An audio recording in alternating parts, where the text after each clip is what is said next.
Si tu as des inconforts dans la région du bassin puis du bas-ventre, ça se peut que tu te sentes un peu perdu puis que tu ne saches pas trop par où commencer pour aller mieux. Puis ça se peut que tu ne saches pas trop qu'est-ce que la physio-périnéale pourrait faire pour aider ta situation.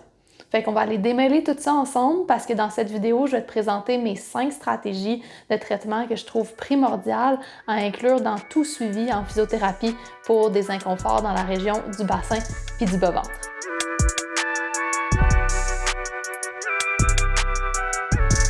Salut, je m'appelle Catherine, je suis la physio qui t'écoute, une physio-périnéale passionnée par la science de la douleur puis la santé pelvienne. J'aide les personnes qui vivent comme moi avec des inconforts dans la région du bassin puis du bas-ventre à se réapproprier leur corps, leur santé puis leur bien-être. Ton bassin puis ton ventre, ce qu'on appelle la région abdominopelvienne, sont au centre de ton corps. Puis en plus de ça, sont aussi reliés à toutes les autres parties de ton corps. Puis c'est la fondation solide sur laquelle ton corps se stabilise pour tous ces mouvements au quotidien. C'est pour ça qu'une problématique de n'importe quel autre endroit de ton corps peut avoir des répercussions sur ta région abdominopelvienne, mais aussi qu'une problématique qui affecte la région de ton ventre ou de ton bassin peut donner des impacts d'un peu n'importe où ailleurs dans ton corps. Quand on garde ça en tête, si on veut prendre en charge des inconforts au niveau du bassin ou du ventre, on n'a pas le choix, si on veut être efficace à long terme, de garder une vision globale puis de travailler sur plusieurs plans en même temps. Fait que j'ai ciblé 5 stratégies de traitement que je trouve qui sont les piliers d'une approche globale. Je te les présente dans quelques instants. Si tu trouves ma vidéo intéressante, n'oublie pas de la liker, ça fait vraiment une énorme différence.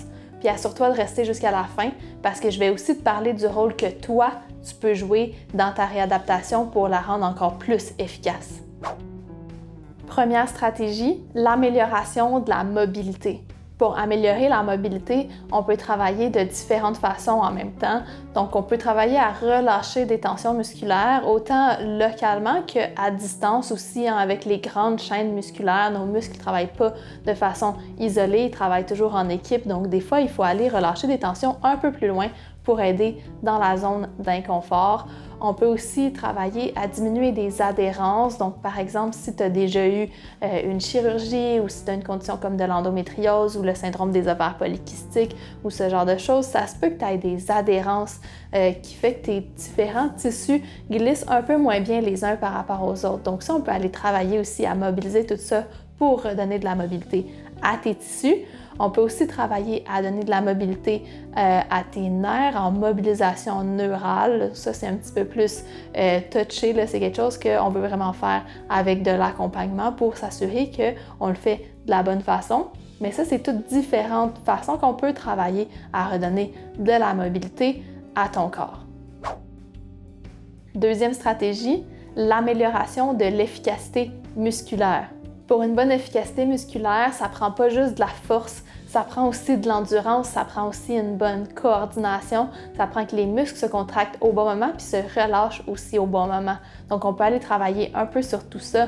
On peut travailler aussi sur notre capacité de recrutement volontaire. Donc ça, c'est notre capacité à aller contracter volontairement un muscle en particulier. Il y a des muscles, des fois, on a de la difficulté à aller les contracter, donc on peut travailler à ce niveau-là. On peut travailler aussi sur notre capacité de relâchement. Ça aussi, c'est un autre défi des fois. Il y a des muscles qu'on garde contractés sans même s'en rendre compte. Fait qu'on veut être capable de les relâcher quand on n'a pas besoin qu'ils soient contractés. Fait qu'on veut travailler sur tous ces plans-là en même temps pour avoir une bonne efficacité musculaire. Troisième stratégie, l'amélioration des postures puis du contrôle des mouvements. L'amélioration des postures puis du contrôle des mouvements, ça se passe beaucoup par la connexion avec le corps puis notre proprioception. Qu'est-ce que c'est la proprioception? C'est notre capacité à ressentir notre corps par en dedans, donc sans nécessairement avoir du feedback externe. Donc notre capacité, par exemple, à savoir je suis dans quelle position en ce moment sans nécessairement me regarder dans un miroir. Ou notre capacité à ressentir si j'ai des zones où j'ai des tensions, des zones où j'ai des inconforts, ce genre de choses. Donc ça, c'est une capacité qui s'apprend puis qui s'améliore avec le temps.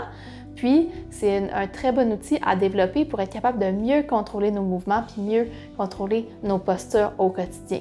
Ça peut se faire aussi, l'amélioration des postures, des mouvements avec du feedback externe, avec des conseils, avec des recommandations, puis des fois aussi en adaptant notre environnement autour. 4e stratégie, la diminution de la sensibilisation du système nerveux. Ça veut dire quoi ça? En gros, qu'est-ce que ça veut dire? C'est que quand on a des inconforts de façon répétée dans une région, des fois, notre système nerveux devient hypersensible, puis il nous envoie des signaux d'inconfort, des signaux de douleur beaucoup plus rapidement que normalement. Fait que qu'est-ce qu'on veut faire ici? Bien, on veut aller travailler à réhabituer le corps à certaines sensations pour lui permettre de recalibrer le moment où il nous envoie des signaux d'inconfort, des signaux de douleur pour que ça soit pertinent. On veut aussi aller travailler au niveau des différents facteurs au niveau du corps, mais aussi au niveau de l'esprit puis au niveau de l'environnement qui ont peut-être un impact sur notre douleur au quotidien. Si jamais tu veux en savoir plus à ce niveau-là, j'ai fait une vidéo qui parle des 3 éléments qui influencent ta douleur au quotidien. Je te mets le lien dans la description. C'est vraiment intéressant d'aller comprendre qu'est-ce qui se passe en fait dans ton corps quand tu ressens de la douleur. 5e stratégie, la mise en place d'habitudes qui favorisent une santé pelvienne optimale. Cette stratégie-là, c'en est une que je trouve qui est souvent négligée, mais qui est vraiment très importante parce que toutes les choses que tu apprends dans tes rendez-vous, dans ton suivi, si tu les appliques pas dans ton quotidien, puis si tu continues pas de les appliquer à la fin du suivi, bien ça va être beaucoup plus difficile de maintenir tes acquis, puis tu vas probablement progresser beaucoup moins vite.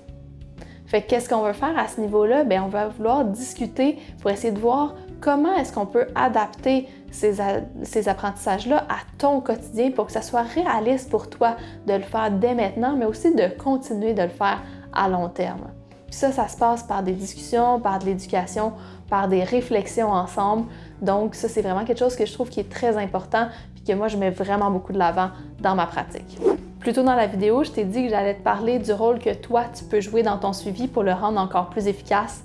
On est maintenant rendu à cette partie de la vidéo. Le succès d'un suivi en physiothérapie repose vraiment beaucoup sur qu'est-ce que tu vas faire à la maison entre tes rendez-vous. C'est pour ça que moi, je trouve ça vraiment important d'aider les personnes qui me consultent à développer de l'autonomie face à leur santé. Comme ça, ils sont plus capables de savoir quoi faire à la maison entre les rendez-vous, puis de maintenir les acquis une fois qu'on arrête de faire le suivi ensemble.